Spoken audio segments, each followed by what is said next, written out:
I'm Shuichi Ihara, Data Direct Networks. Today I want to talk about raster replication migration tool. Some of the background about replication and migration. So everybody knows, of course, the data backup is quite important for now. So many the backup, the replication, the requirements. Then sometimes the raster have to be migrated from the old system to the new system. Then also, as Daniel talked to earlier, so we now think about petabytes, data migration and the backup and the reality. Unfortunately, so the raster replication is not ready yet, but so hoping it's coming soon. But right now, we need to think about the different tool for that. So the other thing, so raster tiering is possible today. So then also there are different type of the devices available. So for example, the people want to migrate data from the fast drives to the slow drives. For example, the SSD to the spindle drives. So that is possible, but the utility and the user space utility it's missing. So there's a lot of terminology of the data migration and replication. So I want to, in the presentation, I wanted to determine the data replication it's a kind of file level backup. So that means two independent the namespace, typically the file system. Then it's a kind of the asynchronous file backup and replication between the file system. So data migration means in this presentation, it's the migrating the data. It's still keeping the same namespace, but the data migrating from the different device to the different between the different device. So that means the application can access to the data transparently, even the data migrating from fast device to the slow device. So we are working on this area. So we are working on. So we are developing some utility. So today I introduced two utility. So we call the LAD16 and the Idmigrate for the data migration and replication. So there are several the challenge on the backup on the large scale. So we think to measure the challenge on the backup and the replication. So one is delta detection between the file system. So we have to determine which file have to migrate from primary to the backup file system. Typically, so we use the metadata attribute, the m time or what size of checksum. But it always depends on how many the file the stored in the primary file system. We also consider about the data transfer time. When we copy the data from the primary file system, the backup file system. So a lot of the consuming the data copy speed or data copy. So this is not only many file, but also we need to think about single large file as well.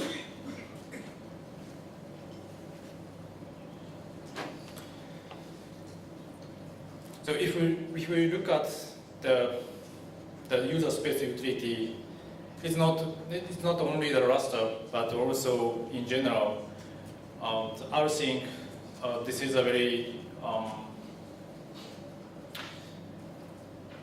the measure the utility that has been maintained more than 10 years. Then most of the Linux distributions are supported. It also has many features, but it's the lack of the prioritization. So DCP, as Daniel introduced the tool, but so this is a very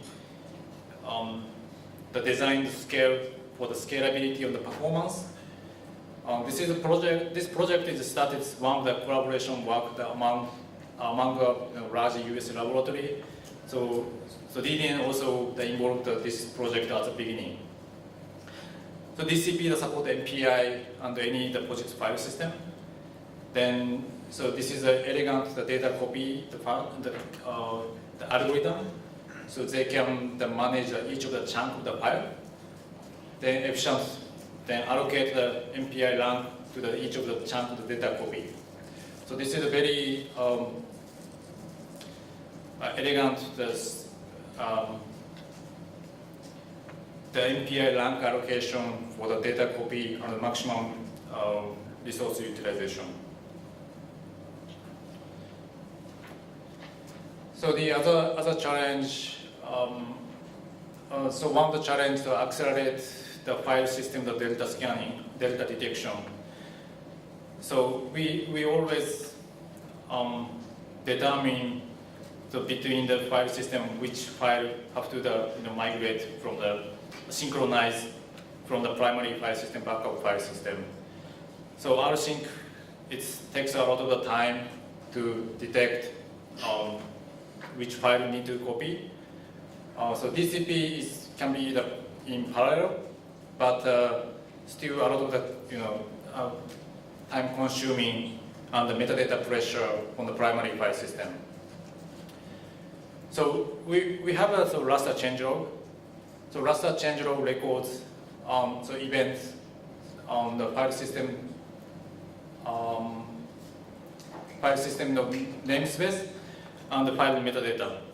So they can keep the timestamp on the FID. So what's the operation? Then they can keep the the changelog in MDT. Then we can fetch the changelog from the raster client. So we don't need to change the file system scanning on the primary file system anymore, except the initial copy. So LAD16. So this is we're working on one of the utility. So idea is similar to the raster RSYNC, so which is the part of the raster source tree. But this is a single thread done based on the RSYNC behind. So it's not parallelization yet. Then it's also support the changelog, but it's limited changelog support. So the idea that LAD16 is a replacement of the raster RSYNC.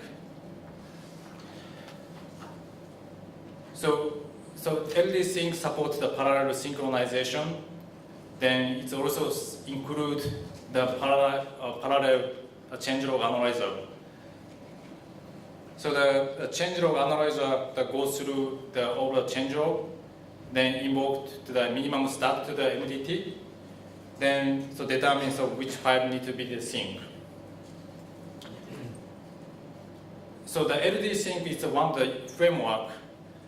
So you can choose any copy tool behind. So we are right now using the DCP, but if you have another copy tool, so you can use the other copy tool behind of LAD16. So it's a flexible copy tool behind. So this is a quick architecture of LAD16. So we are assuming the two file system, the primary file system and the backup file system. Then there's a data mover node between the file system. Then data mover node that mounts both the file system. So one of the data mover node that fetch the changelog from the MDT. Then analyzing all the changelog in parallel. Then so the minimum. So we need to still allot minimum the start operation to the MDT because lack of some of the information is missing in the changelog. So we are the minimum the start call to the MDT. Then finally determine which file need to meet the which file need to be the synchronized. Then we allocate each of the file we allocate each of the tasks to all the data mover node process. So data mover node, after that, data mover node, the data copied by DCP. Then all of the file is copied from the primary file system to the backup file system. Then after that, so some of the file is already removed on the primary file system. So also need to be removed from backup file system to synchronize the both file system. Then all of the operation is done, so we clear the changelog, then back to the first step. So this is a simple procedure of how the desync works. So this is a quick benchmarking each of the tasks. So this is one of the benchmarking result, the delta detection speed between the file system. So one of the result, the RSYNC, the red color is the RSYNC. So the blue color is the Dsync, based on the changelog. So if the number of the inode, if number of the file it's not large, so for example the 1 million file, so RSYNC still okay to determine the file system delta detection. But the number of the file that increased, so you can see the RSYNC is not scale, so it takes a lot of the time to delta detection between the file system. So the changelog, so a little bit of time to get the 10 million the file scanning. But if we look at the 10 million file, so it's a 25 times is faster than RSYNC. So we can reduce a lot of the time of delta detection by a changelog. So this is so one of the benchmarking results on the performance. So many small file copy between the file system. So again, so the changelog scanning is very quick. So this is a 1 million the 4K byte, creating the primary file system, then synchronize the backup file system. The changelog scanning is very fast, only the 2 seconds. Then after that, so we need to analyzing all of the changelog. So initial the benchmarking, so it was serialized. Then after that, so we optimize the changelog analyzing. Then we reduce the changelog analysis speed. We reduce the changelog speed, analyzing the speed by 3 times. Then after that, the copy speed can be easy to the reduction because so this is the DCP. So if you have a mini process, if you have a mini the client behind, so number of the data mover nodes increase, so you can speed up the copy speed. Then eventually, so we can reduce the changelog analyzing speed in parallel. Then the copy speed by the DCP. So total, so we reduce the 3 times faster than initial the implementation. So this is another the benchmarking. So previous benchmarking is more small, so many small files, but this is one single the big shared file, the copy speed. So when you run the the data copy by DCP or RSYNC for a single shared file, so you can note the parallel data copy for the single shared file by RSYNC. But LAD16, so even the single client, so you can reduce the copy speed by you can reduce a 9 times reduction on the copy speed, even the single client. Then after that, so you can, when you add the more number of the client for the data copy, so finally, so we can get the 80% of the bandwidth of the hardware speed. So it's very efficient the data copy, even the single shared file.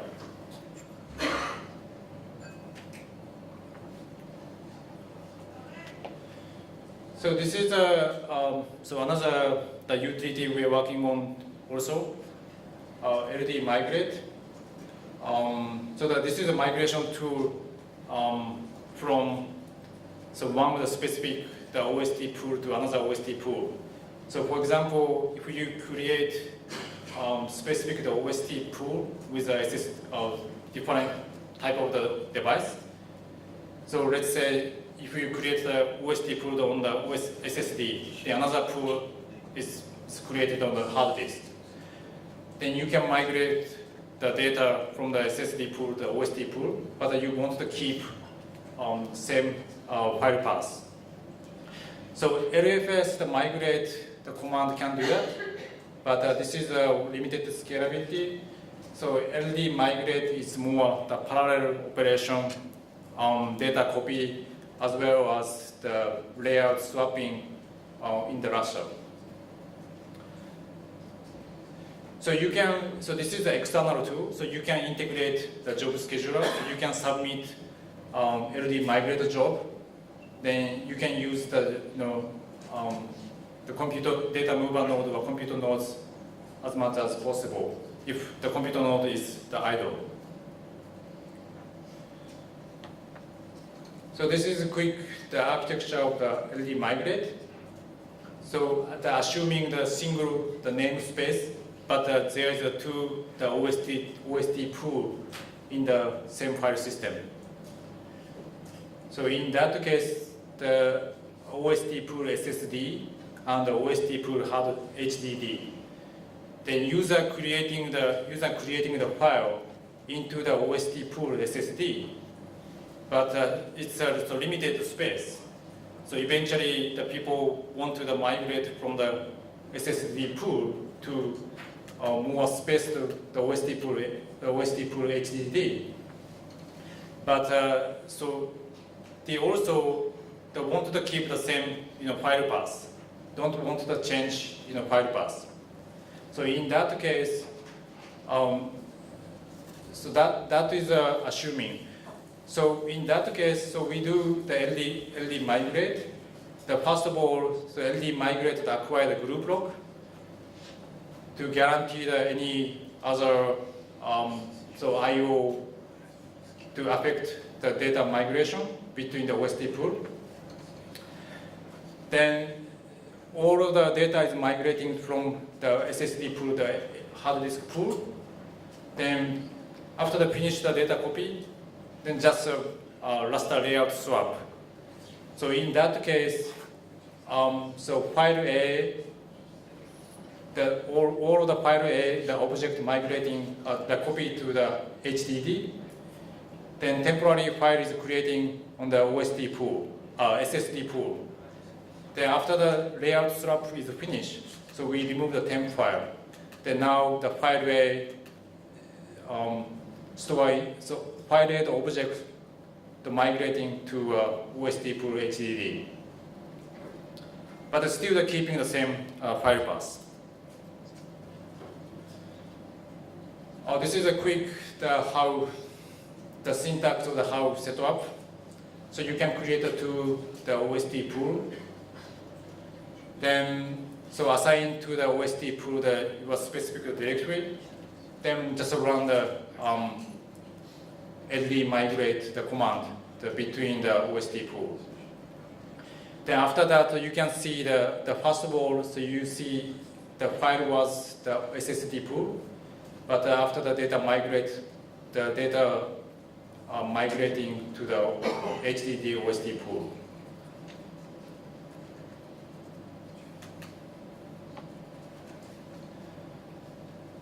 So this is the quick conclusion. So I just introduced the LAD16 and the Idmigrate for data backup and the data migration, and demonstrated huge performance improvement compared to the existing tool and technique. We are still investing in several performance optimization and scalability. However, so this is all repository in our private GitHub. So we have planned to publish the open source tool or pushing the patch to the file utility community. after our testing is done. Thank you.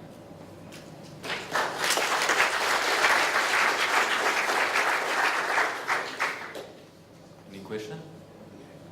Yes. Sorry, I didn't get the last sentence. So these tools are already public? It's not public yet, but Okay. so we have a private repository. Then just change the private to the public after our testing is done. Okay.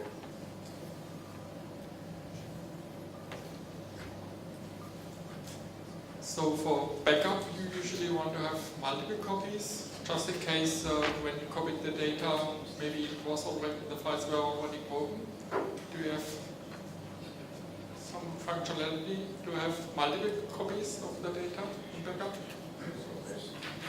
So this is the idea is a synchronization between the file system. So but if you have some multiple the backup file system behind, so you can do the multiple copy. But it's more as a storage.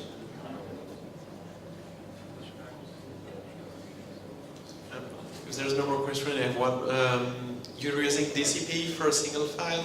Does that also help? Because in the previous presentation, we were using DCP for like 1,000 files, millions. For a single file is also improvement. You're right. So the DCP split the chunk of the file, then allocate each of the chunk to each of the MPI process. Then even the single shared file, so you can multiple the copy to accelerate the data copy. Thanks. Thank you.